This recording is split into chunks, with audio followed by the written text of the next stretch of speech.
Hi, I'm Milo Dennison. And I'm Kev Bambu, and this is Rip It Up Again. Rip It Up is a topical show about life impacting creatives around the world today.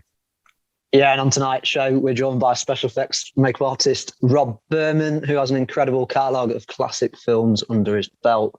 But before we get into the show, Milo, as usual, we do get a few people ask questions about yourself, every weekend and all that. I want to know that if you was to be a character in the Goonies, which one would it be? Yes, I'm sure people are asking that question everywhere you go. Like, hey, that Milo guy. Oh yeah, that Milo guy. Like, if you were a character in the Goonies, which one would he be? I genuinely had a couple of requests about that. All right. I would be Data, actually. I'm sure a lot of people say like Josh Brolin's character because he's kind of the older Studley one, or maybe Sean Astin's character because he's kind of the hero of the film. But Data is the smart one. He's got all the cool gadgets that get them out of all these cool situations. And like as a kid, I always loved tearing things apart and putting them together and building things out of them anyways. I had boxes of stuff in my bedroom of like torn apart calculators and all this random stuff that I'd get my hands on. So I could relate most to Data. And so I'm going Data. That's pretty cool. No, I like that. It's, yeah, I'd go with Data. I think Data's pretty. Well, I'll turn it around. Who would you be? Who would I be? Yeah. Let's hear both you guys. Who would I be? I might be like Martha Plimpton or Carrie Green. I ain't going in there. Yeah. I think I'm gonna have to go all out and be like, I'm gonna be One-Eyed Willie, literally, just for the grin. Yeah. Just a bit pile of bones. Not a big part, but memorable. I'm super skinny, I'd just be perfect for the role. So, it's like you're set. You just need a patch. So, Rob, it's great to have you on the show. We really appreciate it. You are a special effects artist, makeup artist. So, just tell us a bit about yourself. How did you get into special effects? Well, I'll give you the hopefully less than 3-minute version of it. Back in the early or late 1930s, my grandfather decided that he might try to do stuff in Hollywood. He used to work for the Sears catalog doing layouts and things like that. And he knew how to make things. He'd been to art school and all of that. So he'd been doing landmarks like monuments, big giant sculptures that are 26 tons of concrete and things like that are still there actually in Nebraska. And so he moved to Hollywood. Sorry, can I interrupt there really quick? Yeah. Where in Nebraska? I've got family that live in Nebraska. Lincoln and Omaha were the main two places. In Lincoln, there's a thing called Smoke Signals. Smoke Signals. And it's like a 30-foot tall cement Indian standing there sending smoke signals with a big blanket that's standing in the middle of the park, and it's all made out of concrete. There's a war memorial there too, a big tall thing with all the soldiers from all the main American wars mounted on it all the way around it and things like that. So they were all built in 1930s on federal emergency relief funds during the Depression, So anyway, as that dried up, my grandfather moved to Hollywood and thought, well, maybe I can get into the movies and do some stuff. And because he was very talented, he ended up being a sculptor making carousel horses for the movie Carousel. And then shortly after that, working for different prop makers and things like that, and prop companies that were renting stuff to the studios, he would make their stock for them. And they had him make a silver-headed cane in 1941 for the Wolfman. It's the same silver-headed cane that they kill the Wolfman with. So while he's on set with that, he meets Jack Pierce, who says, hey, you sculpt and mold and make all these things, that I don't do. He just built it right up on the actors all the time. And my grandfather says, sure. And he says, well, if you don't tell anybody, I'll keep you busy. So my grandfather started doing all the horror movie sequels, all the bad mummy masks, and and all the versions of the things as they got cheaper and worse. My grandfather was the guy who did all the lab work and stuff for that. So, like Abbott and Costello Meet Frankenstein, all those movies, and so then when he started working for Don Post for a short period of time because they had to make King Kong for an exhibit in Niagara Falls, I guess. It's apparently still there. So they hired my grandfather to sculpt that. My grandfather brought my dad in to help. And while my dad was there, Vern Langdon said, hey, they're accepting apprentices over at 20th Century Fox. You should go apply. So my dad called him on a Friday, and they brought him in on a Monday, and he, interviewed and all that stuff. And a week later, he had an apprenticeship. Out of 96 applicants, my father and only a couple other guys got picked because my dad had lab experience working for my grandfather, who was making rubber guns, rubber knives, fake food, all that kind of stuff for, prop houses. So, so my dad under, I guess it was Ben Lane who ran the department at the time, or Ben Nye maybe. He 6 months into the apprenticeship, he heard them talking about this big show that was going to come in, and we're going to need a lot of people for this, and it's going to be the biggest thing we've ever done. And they're like, who should we get? We should get the Westmore guys that did this, and we should do that. And then my dad says, well, John Chambers did all the stuff for what was it? One of the other classic movies of the time. Anyway, and they said, well, you know how to get a hold of him? Call him. So my dad called him, and he came in to talk to them, and they hired him to run the lab on Planet of the Apes. So at that time in 1966, they started on a 4-foot by 8-foot table. John and my dad started building and creating the whole thing.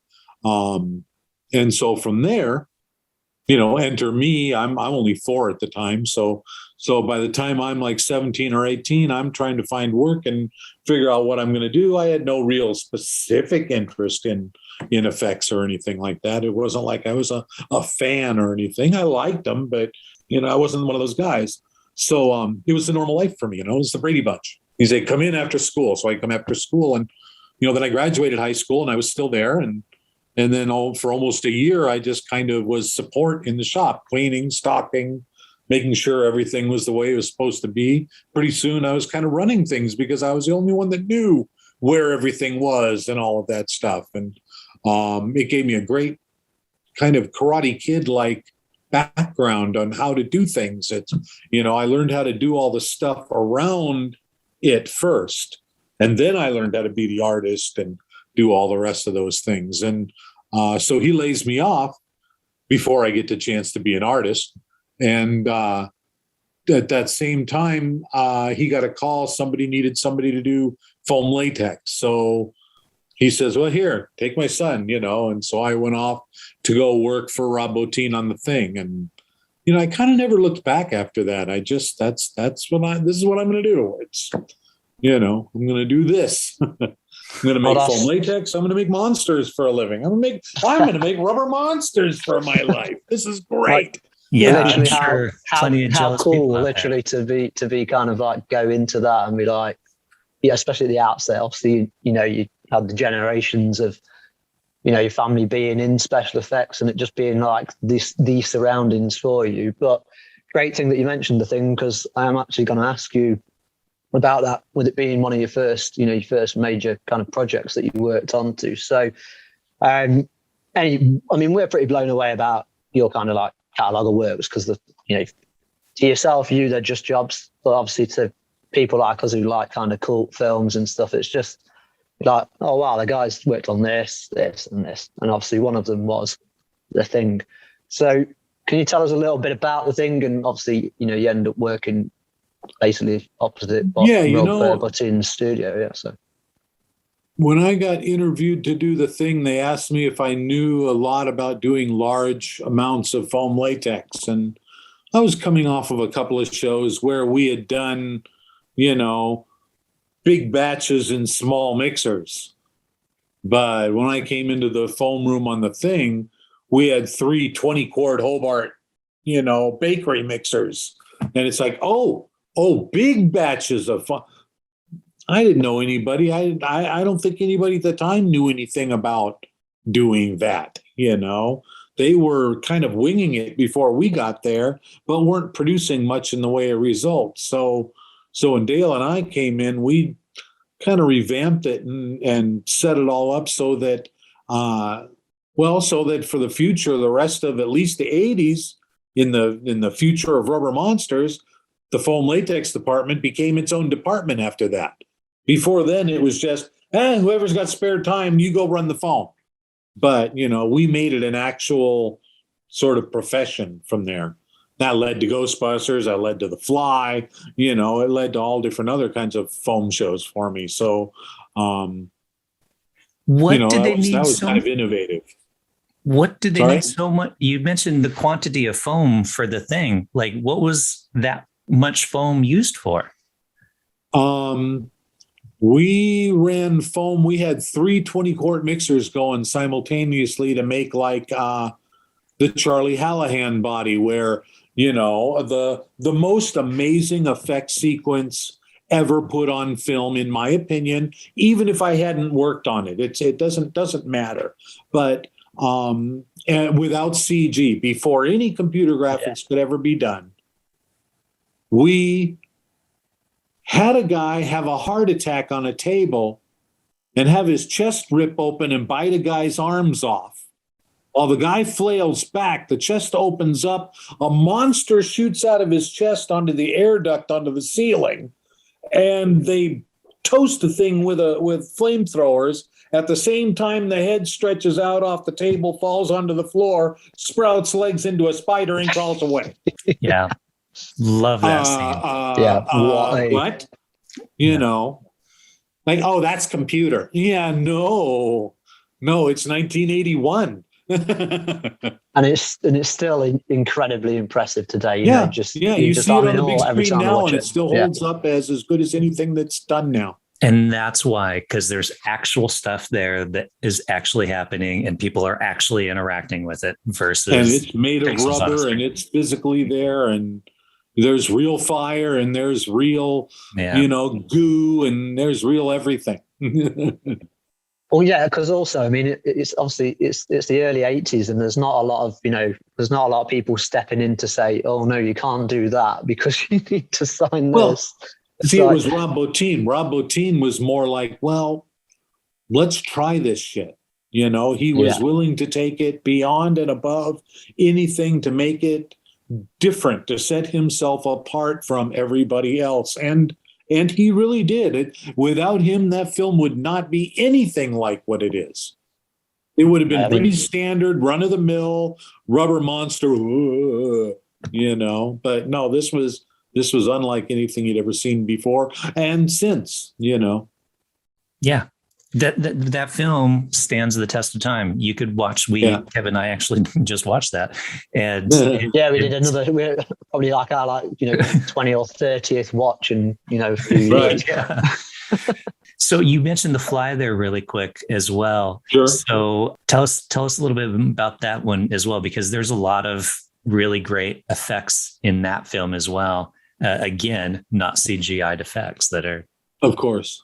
I think that's one of the few films that I actually kind of campaigned to get to go because I found out that Chris Walas was doing it up above San Francisco and San Rafael, and so I drove up there to go interview. I wanted to see if I could get on the show, and I went. I interviewed with him on Thursday, and he was like, super nicest guy in the world. He's like, yeah, sure, that'd be great. Okay, great. Can you start Monday? I'm like, sure, no problem. So I drove back home to LA and moved out of my apartment, put everything I had in storage, and drove back up on Sunday.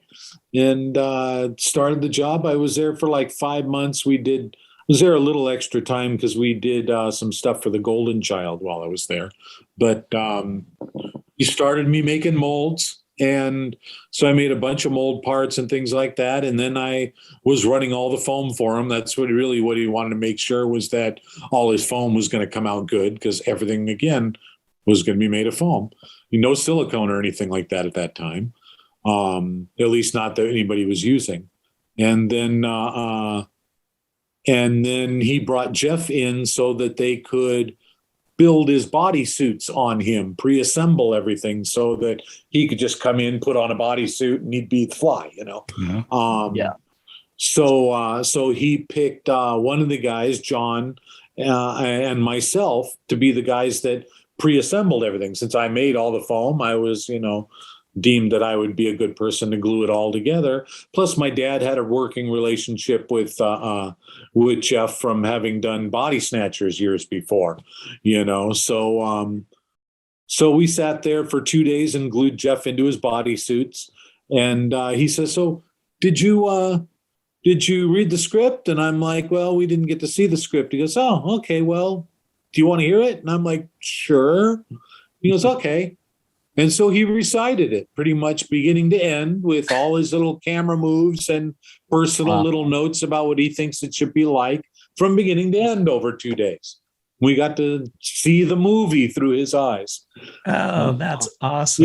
It was an awesome experience, and it made me really kind of get how in depth he knows his job before he even goes in. So when he's bringing it up and he's reciting his lines, it feels like he's making it up as he goes along. But what he's doing is he's just remembering it. Yeah. I know when you've got kind of 2 days to be, glued in, to Right. set. Might as well, Yeah. It was, What and else it are was you gonna great. do? It was fun. I really liked that job. I was up in there for about 8 months total. And then they flew me down for a day or two back down to LA just to handle the puppet for the demon that we built for the Golden Child. And then they didn't shoot while I was here, so I flew back, and somebody else had to have done it. So you keep mentioning foam. So we know what foam is because we do this show. But Sure. Can you maybe explain a little bit about what that is? Because I think when people hear the word foam, they're thinking the bubbly stuff that they get when they're taking a bubble bath. Sure. Well, in a way, it's kind of similar to that, but basically, it's latex. It's rubber. It's the sap that comes out of trees from Malaysia and Brazil and an awful lot of equator-based countries. And that raw sap is pulled out and boiled. Now, normally they boil it down to kind of a rubbery, hard solid that they press into like tires and all that other stuff that people see when you see how it's made. Oh, rubber, and it's big blobby goop of stuff. But what they do with this version of it is they boil it down and mix ammonia into it till they get something that's called high solids latex. And basically it stays liquid. And it's the same stuff that they make balloons and rubber bands and all that stuff out of, Halloween masks, all that stuff. So you've got this rubber, well, I take that rubber base and I mix it with a foaming agent with plasticizers and things like that, makes it all froth up and all that stuff. But it's not that stable. It needs to be stabilized. So we put another component into it that makes it solidify and makes it gel so we can cook it. Because if you don't cook it, it doesn't have memory. So you squish that foam and now it goes back to just rubber again. But so we do what was discovered, 150 years ago by a guy that we call vulcanization. So you cook it and it transforms the rubber from something that's like, okay, imagine a balloon. When you blow up the balloon and then you let all the air out of it, goes back, but it doesn't really go back. It just goes kind of like an old sack. It doesn't really go back. And so it doesn't have what we call memory. In this case, we bake it so that it's like a rubber band. You stretch it out, it goes back. Stretch it out, it always goes back same time. So be the same thing as like a makeup sponge or something to that effect. And so we put that into molds and cast things like noses and foreheads and ears and all those other things and glue them onto people. So when you glue it So onto people them, can know that, so they can visualize it. You can literally just pour this in when it's like ready to go, and you can just while it's still liquid, it's like whipped cream or meringue, but it's made of rubber. It doesn't taste as good. Oh yeah, well, I will say it tastes like shit. So that's what I refer to with foam. Now, sometimes we don't put it on people. Sometimes we put it in molds and cast puppets and things like that, and what we call skins, so that you've got a fake person that's got an animated fiberglass shell on the inside that moves like we did on The Thing, So, it's all different. We take all these materials that we've picked up from everything from dentists to automotive repair, and we put them all together in these weird ways so that we make monsters that freak people out. I just think it's cool that it come, in the many guys, as far as your imagination can go, which is why you love the field that you're in. Yeah, sometimes you can create anything. Yeah, it's like you can do anything you want, essentially, that your imagination will allow you to get to, which, I'm kind of like, I'm in awe of that, because of like how you kind of like just take something as simple as this liquid rubber foam, and then you make something absolutely, well, beautifully disgusting out of it, and that's like, for me, that's incredible. But also like having the opportunity now, to share like your skills, and also via some big productions that you've been on. But not a lot of people know that you've worked on also, because people obviously think of like monsters and things, but obviously there's work in latex in other films. So you worked on Super Mario Brothers and Power Rangers. So both of those must have been a lot of fun to work on. Mario Brothers was one of my first big breakthroughs, because they hired my company to do what essentially is the climax of the film of killing King Koopa, so we take Dennis Hopper from himself and turn him into a puddle of, we turned him into a dinosaur, and then CG took over and turned him into a pile of goo. And I think it looked great while it was all real. The physical puppets we made looked really cool. But, and I was really, I worked on that film for about 4 months, but I was only on location on set for about 3 weeks. And the day we arrived in North Carolina was the day that the directors left. And so we got directed by the cinematographer, by the DP. He ended up doing all of our sequence. But, what we did was pretty much all kind of post-production kind of stuff, when the puppets are all doing their thing. It wasn't anything where we had to really act or perform or, be directed. So, but it was fun. Yeah, I enjoyed doing that. I liked making the creatures. It was a good opportunity.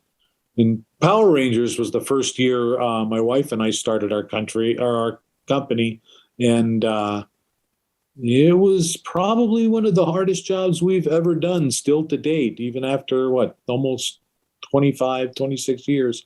It was, superheroes are hard. You're trying to make a guy look like a Ferrari. He has to be sleek and perfect. And, if there's a little nick or a bump or anything like that, it shows it, it sticks out at you. So that was really, really hard. We had to make 36 costumes and 42 helmets and all the emblems and boots and gloves. And it was a lot of work. We had a crew of like 23 people over 3.5 months. Was it hard because it was it seems like it was quite repetitive work? Yes and no. The thing is that this is why it was hard. It was hard because of the material that production gave us, said this is what we want you to use to make them with. And it was this, they ordered big bolts of this fabric. So they were vested, in utilizing this stuff. And we found out it didn't stretch the way it should for a superhero costume. And these were going to be uncomfortable and difficult. And so we told them so. And they said, do it anyway. So we said, well, but it's also going to make them heavy and this and that and the other thing. They said, do it anyway. We've got stacks of memos about this is not going to work, you guys. And while we're making it work, we did make it work, obviously, because you see it in the movie and they look great and all that stuff. But I know it had to have been really difficult to do the whole thing.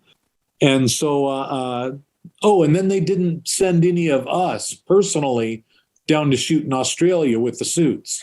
They said, our wardrobe people take care of it. Like they were jeans and T-shirts, Yeah, we'll handle it. It's wardrobe now. They can deal with that. Yeah, it's right. It'd be interesting to see what that experience was like down on the set. Well, I know they cleaned them with kerosene at one point, which stripped almost all their finish off. And I know that they had to have been going through a lot of hellaciousness on that set. So we got a lot of calls and we said, well, refer to memo number 272 where we told you this was going to happen and you said do it anyway. Well, that's a valuable lesson there called covering your butt. Make sure you have it documented. Absolutely. Keep a paper trail of everything. If you have it in black and white, nobody can screw you. Exactly. Yeah, exactly. 100%. I saw you worked on Tremors, and of course, Fred Ward just passed away not long ago. So I'm curious, on Tremors, did you work on the graboids? Is that what you did there? Actually, I only did 2 quick weeks in the lab for Amalgamated Dynamics, who made the worms. Okay. And they brought me in because guess what I did well? Work with latex. Fun guy. It's the fun guy. Let's get him on. You know who we need to bring in? Rob Berman. And because it ended up being the largest thing that I know of cast in a single piece. It was 14 20-quart Hobarts to fill just the head of that mold. Yeah, they're pretty big in the film when the insert part that you see come through the wall in the basement. Yep. That one piece was about 6 feet tall with about a 7-foot diameter at the base. Yeah, they really were literal life-size models, essentially, weren't they? Again, rubber monsters, man. Yeah. That's not cool. since I think the last real big, well, probably that one. That was the last one I worked on, but the most impressive to me, aside from that thing sequence, but as far as a single foam piece, was Little Shop of Horrors, the Audrey 2 plant. Unbelievable, just so good. And that's some real huge foam latex. That's the only thing I know of that's bigger than anything that I've done. Yeah, it's a good one as well. Would have loved to have done that. They did it in England. They didn't call Rob for that one. No, got their local people over there. Yeah. What is definitely Little Shop of Horrors. It is incredible stuff, though. And so, obviously, knowing what you know, you run workshops and labs now. So what are some of the main applications that you focus on when it comes to teaching others? Right now, I'm about the skills that you need to know as a lab tech. A lot of people come into special effects thinking, I want to sculpt great things and I want to paint amazing stuff, and I tell them that, okay, sculpting is that first 20% of the job, and then you're going to get laid off and not work on the rest of the job. And then the painter is going to be one of those guys that gets onto the job and only has about a day or two to paint because everybody else is behind and you're trying to rush it out the door, so you don't have enough time to paint really well, So that's all you get to do on the jobs if you can only paint and sculpt. Well, if you're a mold maker, you get on the job before everybody else because you're doing the live castings and all that. You get to help the sculptors sculpt because you're building all of the things that they're sculpting on. If you're a casting technician, you get to make the things that all the people are going to end up painting things. You get to do all the trimming and seaming and fixing and all the others. You get to work on the other 80% of the job that, the artistes don't get to.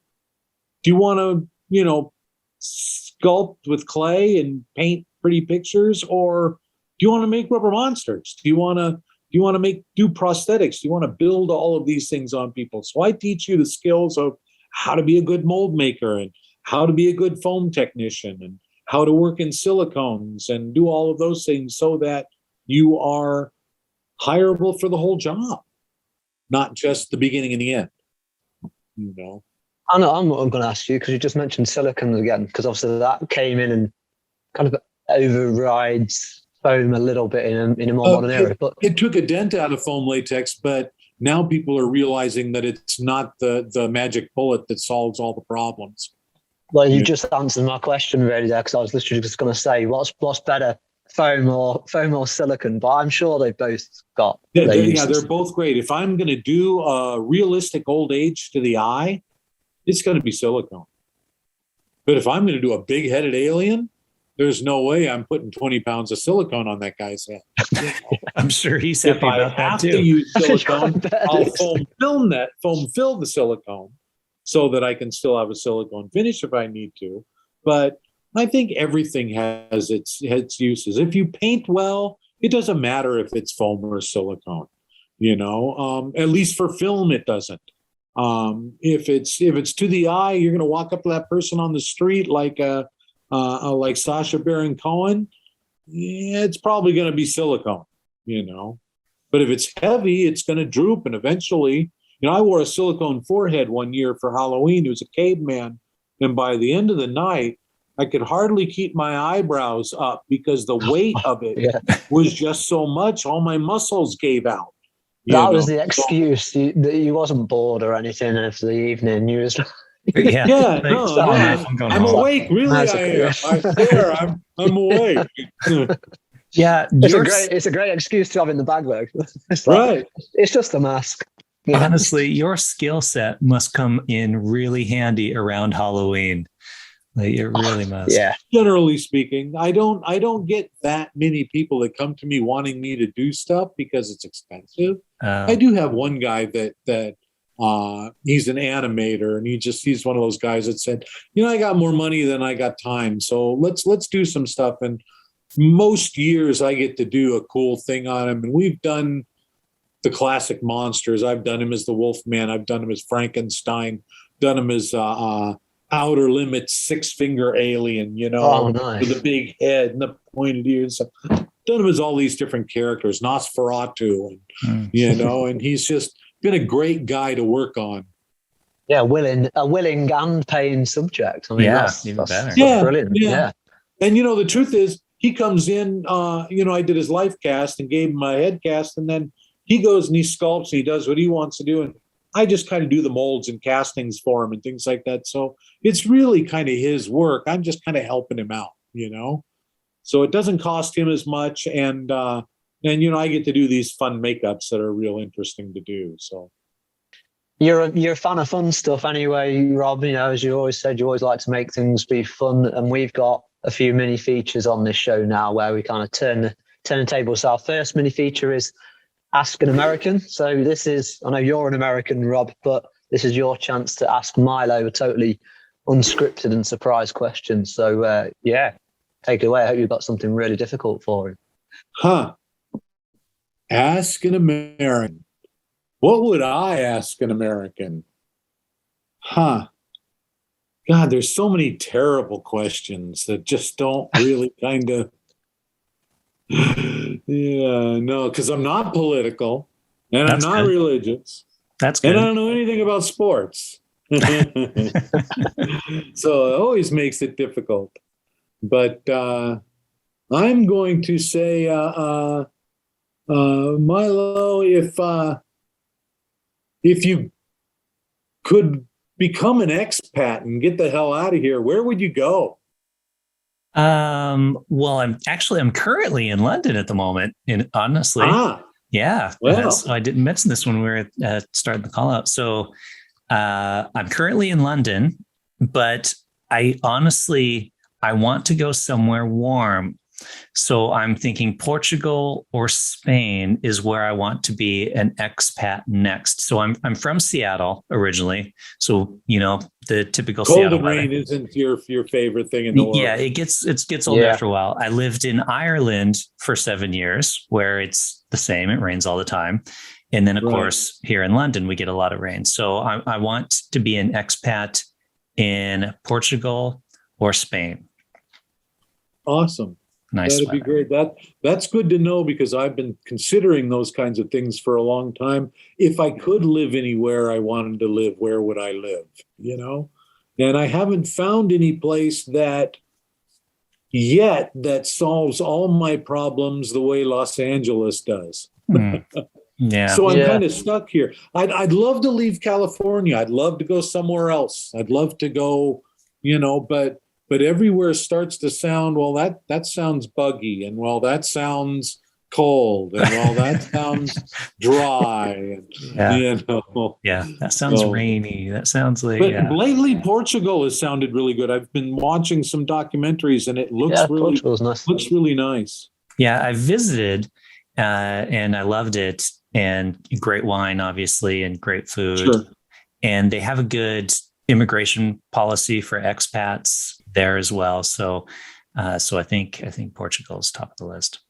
Yeah. For me anyways. I've considered places like the Yucatan, but then I'm like, the cartels are down there and doing terrible things right now. That's dangerous. Where else could I go? But Portugal sounds kind of like those places without the stuff. Yeah. The hard part, of course, is the work. If you're doing special effects, because they don't film a lot there, so then you're stuck. But my rubberware company, where we make our prosthetics and things like that, is independent of whether the work is there or not. Oh, perfect! I could make my stuff as a manufacturer of my product anywhere I want. Perfect. Yeah, you're set then. Yeah, set. Books, Portugal, and Portugal. Yeah. We've also got a mini feature called Badly Drawn Bamboo. So this is no longer about me. It's about Kev. And you have a badly drawn picture of Mr. Kev Bamboo. I think this is going to be pretty impressive. No pressure, Rob. Let's see. He's getting his pencil now. Oh wait, no, where did he go? I can't see him anymore. I gotta look at Kevin. I can't see him. I'm drawing you without looking at the page. I can see that. That's good. Wow, there we go. This is alive. Yeah, we're not alive. Yeah. It's gonna be really. I can't use that word. It's the R word. Oh yeah, you can use any word you wish. Mm-hmm. It rhymes with nubbish. Yeah, no, no, it doesn't rhyme with anything. I can't even think of what it would rhyme with. This is great. I'm enjoying this because I really can tell that it's not proportionally right. I've never drawn without looking at the page. Oh, see, I thought this was like some special skill of yours, and you were going to pull it up. It was just going and it was going to look exactly like him. You know what? I really haven't drawn much of anything since I was in high school. That's where I first learned to show off in front of people. Is I would draw things in pen and ink. But I bet it's just an empty pen. Really, he's already drawn it. And then he's just been pretending to draw. He's like, come up and beat the Mona Lisa. Like Da Vinci job. Darn, I wish I'd thought of that. Oh, hey. Oh, he did look at it. Your eyes there's a bit of cheating going on now. He's just taking a little sneaky. Well, no, I'm not. Oh, yeah. Because I'm certainly not.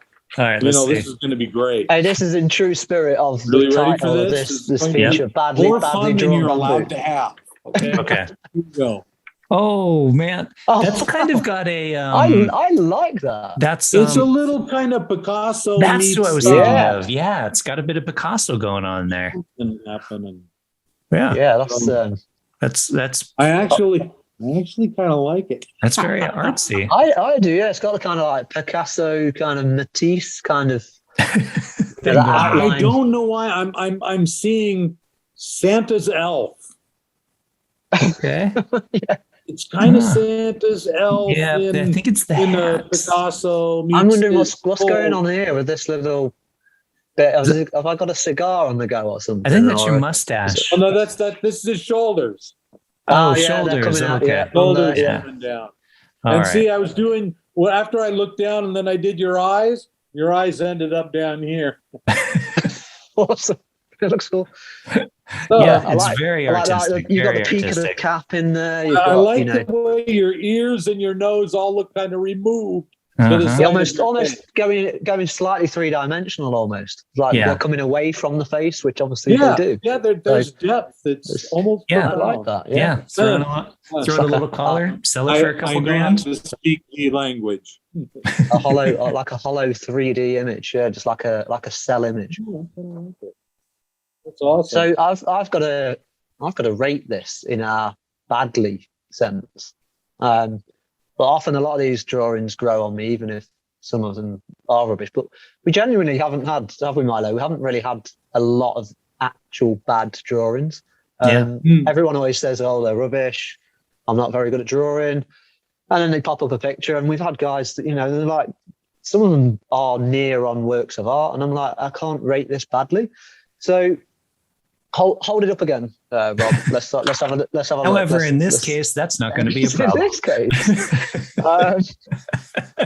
see, I see the uniformities there. Like everything's actually, considering you've done it, like Not I've got to looking think at it. you've got to have like a bit of leeway with the, you know, lack of vision for your drawing, as in not being able to see. Yeah. So My wife did a class. My wife did a class where they had to draw their hands without looking at it, and or by just looking at the hand, but not looking at the page. And yeah, so that's what inspired the whole idea of it. To go, what nice. do gonna- I see when I'm not looking? Now we know. I'm going to say, yeah, no, we know. I'm going to go for, so obviously high mark in this game is bad. You know, it means it's super bad. A low mark means it was pretty good. See, I'm a little torn because of the caveat of not looking, and no one's done it in that way before. Well, as far as I know. So I'm going to go for like a 4.5. So almost middle of the road. Yeah, good. So not I was bad. shooting for a 3, but we'll be okay. I can take. I'll downgrade or upgrade, move to a 3.5. I'll give you 3.5. Actually, I'm going to go. Wait to talk him into it. Yeah, you bullied me into it. Come on, no ass kissing here. Easily influenced judging. 7 out of 10. Then it's like it's on the bad end. It'll be a 10 before with them. No, we'll go 3. We'll go 3.5 on the badly drawn bamboo On that leaderboard Richter scale. that we don't have. Cool. But yeah, I mean, so Milo, where can people go that if they're viewing and they want to send in badly drawn bamboos? If you have a badly drawn bamboo viewers, you can contact Kev on Instagram at bamboo_creatives. That's BMBOO_creatives on Instagram. Send your badly drawn bamboo, and you might be featured on a future episode of Rip It Up again. And Milo is also available for voiceover work. So there you go. No, I did enjoy that one, Rob. I always enjoy this section because both the sections, the Ask an American and the badly drawn bamboo. So I've had now my badly drawn bamboo drawn by, essentially, I know you won't self-proclaim it, but a special effects legend. So I'm happy. We'll finish there. No. But I think we've got actually a few viewer questions that come in every now and again. So we also get a few people before the show, we filled it out over the weeks. Sure. And so we have got a few. So Milo, I think, do you want to grab one of them? We've got two or three usually we ask. All right. Well, we've got one from Johnny Five Alive, who asks, what was your most memorable time about working on Superboy? Superboy. Oh, boy. Yeah, series. You know, I loved creating Bizarro. I loved working on Superboy because they gave me carte blanche to do whatever the hell I wanted to do. They would call me and say, in a month, we've got a werewolf episode. And then I got to do what I wanted to do. You know, I would say, send me these live casts or whatever I would need to do. Do that. This month, we need to do a Bigfoot. This time, we need to do, you know, I love doing the Bizarro makeups because we not only did it the first season, it was my dad's show. He got hired by some friends of his to kind of do this thing for him. And he sent me to do the application. From there on in, he gave it to me, you know. And so I did the first double episode of their second season with Bizarro, and that was fun, you know. Thing of Steel and Battle with Bizarro and all that.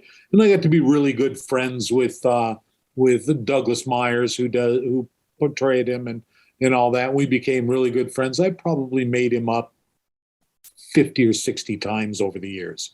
And then the second season, we did 2 episodes with him again. The third season, we did 2 episodes with him again. And each time I got to improve the makeup and make it a little bit better and do more pieces for it. And that just never really happens. You never really get a chance to do the same thing over and over and over again and make it better every time. You get a chance to do it once, hope it works out great, and then the show's over, you know? So that was good. And like I said, I got to make werewolves and Bigfoot and all kinds of just, you know, radiation mutants. And it was just fun. I really, really enjoyed it. You know, it was too short, in my opinion. It kind of reminds me in a way of like how the way you're describing that is a bit like how Greg Nicotero has so much fun on The Walking Dead, making, you know, that, you know, just got the license to create. Obviously, they've got a massive budget, but got a license to just go, I want to make a different Walker every episode. You know what I mean? And it's like, so you're like there, you're having something like the creative license is there to just enjoy yourself. Right. So it seems like something that would be a comparison. The only sad thing is that they didn't have enough episodes to really go into major syndication so that they don't keep playing them and they're not out there. I even got to play a monster in one of the episodes because they're like, they did an episode called Special Effects where it's about the son of this guy whose father was a great effects man and how he takes over the stuff and finds out that all the monsters were real. And so he controls them and all that stuff. And I got to be one of the monsters. And I got to fight Superboy. I mean, how cool is that? Awesome, how many people can say they fought Superboy, you know? Yeah. But it was a great show. Yeah, you don't see it anywhere, honestly. Like, no, it's smart, actually. I remember when it was on the air, but that's it. Right. You can get it through Warner Brothers Home Video, but it's not, doesn't air anywhere.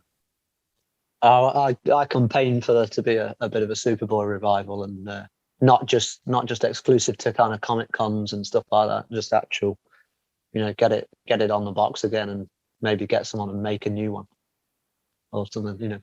Get it going. Yeah, I think we got another one. So Synth62 asks, what is your most favorite SFX makeup to do? To do, or that I've done? They just say, let's say just that you've done. Do. Yeah. It's funny because in my teaching, I get to do whatever characters I want to do. I can do anything. So anytime I come up with an idea and I go, I'm going to do the guy from Up, I get to do it, I'm going to do a Hunchback. I get to do it. I'm going to do Herbert from Family Guy. guy get to do it? That's my favorite makeup to do. Something where I go, hey, I'm going to do this guy, but under these circumstances. Like when I did my Hunchback makeup, I decided he was going to be a miniature golf pro. Because of course a hunchback would be like the best miniature golfer there was. Perfect, So I like match Turning over that putter, yeah. Just that's what I like to do. Yeah, that's a good answer. We've got one more here. This one's from the Truffle Shuffle. Well, of course. I've got a feeling they're going to be a bit of a Goonies fan, I think. Yeah, and it is. What happened to all your SFX work on the Goonies? What happened to it? So I'm guessing. What happened to the stuff after the end of the show? Yeah, maybe? I'm guessing that's what they mean. Yeah. Well, I know that being that I was working at the Berman Studio, which is my father's shop, if there was anything saved, it would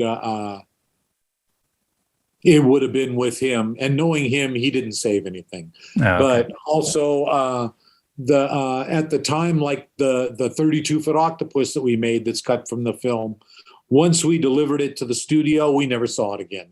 Any of the prosthetic things for Sloth, after they were taken off of him, they were gone. I would imagine my uncle, who did the mechanisms for his mechanical eye and things like that, that he would probably have kept those parts. But generally speaking, in those days, that stuff wasn't really, different. Categorized. Hey, I'm going to put this away. My dad tells a story of throwing the molds away for the original The Fly. Oh, from the cleaning out the mold storage at Fox and going, hey, John, what do you want me to do with these molds? He's throw them away. But this is The Fly. Throw it away. Okay. Into the dumpster with you. That is a revelation. That is wow. That is, that's weird. I suppose you could call some people like a hoarder or whatever for keeping, excess. Well, stuff, is it a hoarder if it's a valuable collectible? Exactly. Yeah. There's the people that collect them. Yeah. I'm kind of thinking. Like, I imagine that doesn't happen in a good way.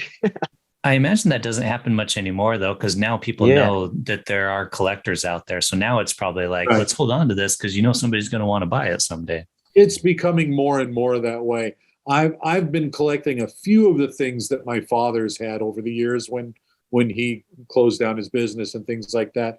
One of the things I have a doll that we sculpted of Sloth from the Goonies that was done as a thank you to Spielberg, Richard Donner, and John Matusak, where they put him in his little Superman shirt and the overalls and things like that, and a pirate hat.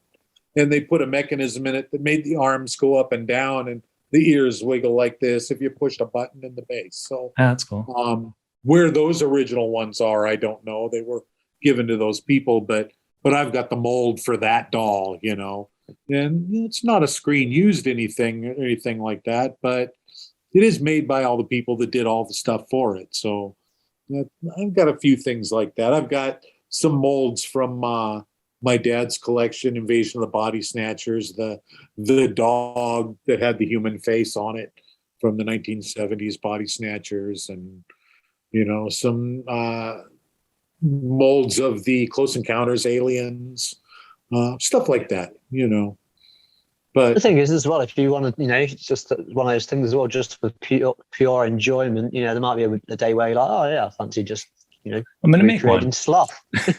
Yeah. Right. Yeah. If I wanted to make a Planet of the Apes mask, I could if I wanted to, But I tell you, I did notice actually, because I think there was, because you made some you've been making some like the shrunken heads. Uh-huh. So you made something similar, because I noticed on your social media that you made some of the shrunken heads, which obviously then they're done up with all they're all sewn up, aren't they? The mouths are sewn up and things. And I noticed actually a little bit of the kind of the face, some of the features on the face. I don't know whether it was just inspiration or anything, but they had a slothy element to them as well, just in design, visually. It may just I be really the love those. curse of our design sense, but No, they look great though. They really, then, because they're not out and out like exact copies of the Shrunken Heads. They've Right. they've got your own like touch on it. So I think it's great actually that you've got that kind of like that sloth. I wanted that. Visual in there. My Shrunken Heads, I wanted that hanging flesh, kind of saggy. Everybody does the Shrunken Head. You know, I wanted something. I don't know. Every time, again, that goes my mashup thing. I like to take things that are different than anything else. I'm in the middle of a project right now that I'm really deep into, based on The Wizard of Oz, where if Dorothy didn't show up, what happens? There's so many possibilities of, if Dorothy doesn't show, what? Is the Tin Man still standing there? Yeah. Yeah, he's kind of rusting like an old Buick. You know what I mean? That kind of thing. Does the Cowardly Lion find courage? Does all that stuff? There's so many possibilities going down, and so I went down that rabbit hole, and I'm having a field day because everything that I've come up with just feels like the natural transition of this is what really would happen, and it's really dark. It's it's dark. It's not a happy story. Dorothy going to Oz. I just like the thought process in it. So anyway, I like mashup. No, I like that. Yeah, I like that. I like the thought process of people's, inside the creative mind a little bit more, because it's just like you can take one simple concept, remove an element, and then go, what's it going to be like now? Yeah, and that's It's a complete wormhole. No melted Wicked Witch.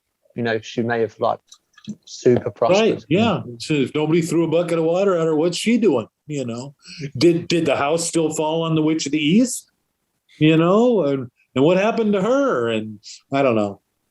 It's very dark. I'm having a field day with it. Yeah, I bet. I can totally imagine. We've got one little kind of fun question that we also ask on here every time, which is our desert island moment. So obviously we had some great insights from you into film, and just now obviously with that kind of like creative expression there as well. But so if you had to keep just one item in the world with you, what would it be and why? First thing off the top of my head, without even thinking about it and all that stuff, which is, it's not going to serve me well on a desert island, but I have a sculpting tool that I work with, that I sculpt everything with. That's 99% of how I shape clay. It's called a number 7 dental wax spatula.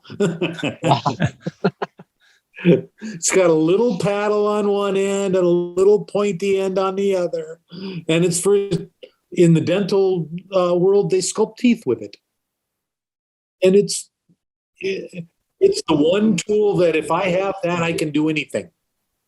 Yeah, well, it's a magic tool though. Keep yourself entertained too. Like you could sculpt little wood sculptures because you're on a desert island. You got nothing else to do. So sculpt some little wood sculptures with maybe. But to be practical, I would say I would like a deluxe Leatherman. Yeah, and then you've got many options. It's got pliers and knives and saws and these and that. Yeah, all the useful items. No, I like the little, probably the deluxe Leatherman. All right. Good answer. Good answer. Next one, of course, since that was a great answer. There we go. Great, like grating cheese. Oh, wow. And the next one in our Ask Silly Questions, unrelated to what you do for a living, is what is your favorite cheese? Well, currently it is Romano. Romano. Because Parmesan is good. But the other day I was chopping some garlic and things, and then I chopped up a little bit of the Romano. And when I ate the Romano, it just, boom, the garlic bloomed up in my mouth. It was like, wow, this is really, really great. So currently it's Romano. Before that, it'd be blue cheese with white grapes. Oh no, nice. Did I tell you about fried brie? Fried Oh, brie. Cajun fried brie, The maybe? Cajun fried brie, where you take and you cube brie, No. and then you put it in Cajun breadcrumbs and then deep fry it. And you end up with this molten brie thing on the inside of the breadcrumbs, and you smear it with strawberry jam and serve it with green apple slices. Oh, Well, I nice. guess Right. the apples make it healthy. There you go. Yeah. And it's still a heart attack. Yeah. Yeah, this You can guy. just Although it go does sound delicious. right here, stuff it right in, zip it Yeah. back up. You might as well. You might as well. But Yeah, just it pack probably it is in there. delicious, Just keep stuffing more of the cheese in there. It'll be fine. I'm going to try that I though. hear they have a pump. I'm going to try that this weekend. So I'll try. I'll try It's incredible. Yeah, it sounds good actually. It does sound good. I'd be down with that. Yeah, Cajun. There you go. Cajun deep fried brie. Cajun deep fried brie. Ooh. Okay. Yeah. Well, yeah, we always love cheese on this. It's one of my favorite discussions. I know it's Milo's favorite as well. It's probably the one single biggest enemy for me of anything in the planet, though, because it is purely fat and sodium. Yeah. Yeah. It is. That's all it is. It's death. Everything Like tastes cheese is better with literal cheese. death. Yeah. But it's so great. Yeah. It's like all the good things will kill you. Cheese and all that. But yeah. So, Rob, can you let some of our viewers know where they can find out more of your work? And obviously, you've got some summer workshops coming up. So, what are the dates for those and things? So Yeah. Well, in June, the last week of June, I guess I'm in Cologne, Germany. It's called Die Mask Academy, and then the next week I'm in Vienna for a week. What do they call? They're called Mask Vienna, and then I these go to the collaborations head with Krylon studios? facility and. Yeah. And then the one in Berlin is with the official Krylon makeup company. So that'll be my first year in Berlin.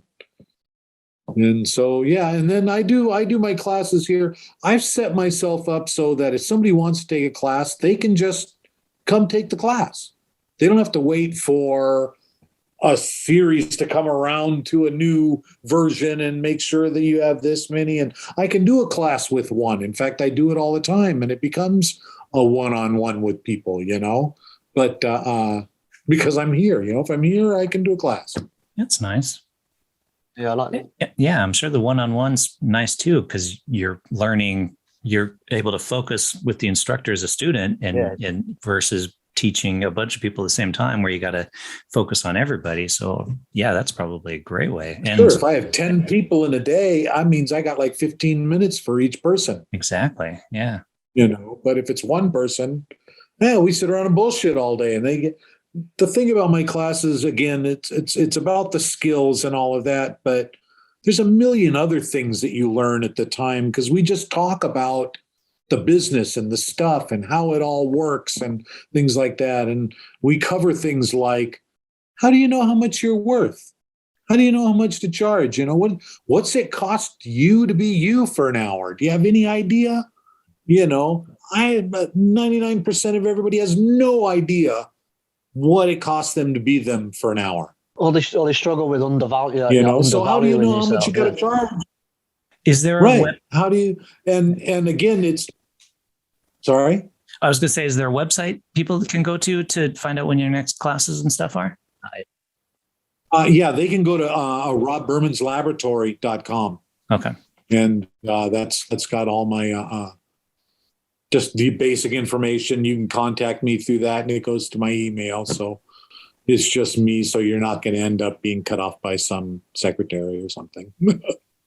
I do like that. Well, let's wrap it up with that. So obviously, it was a pleasure talking to you as someone who appreciates special effects movies that are actual, real special effects and practical effects versus CGI. I love hearing stories like what you talked to us about today.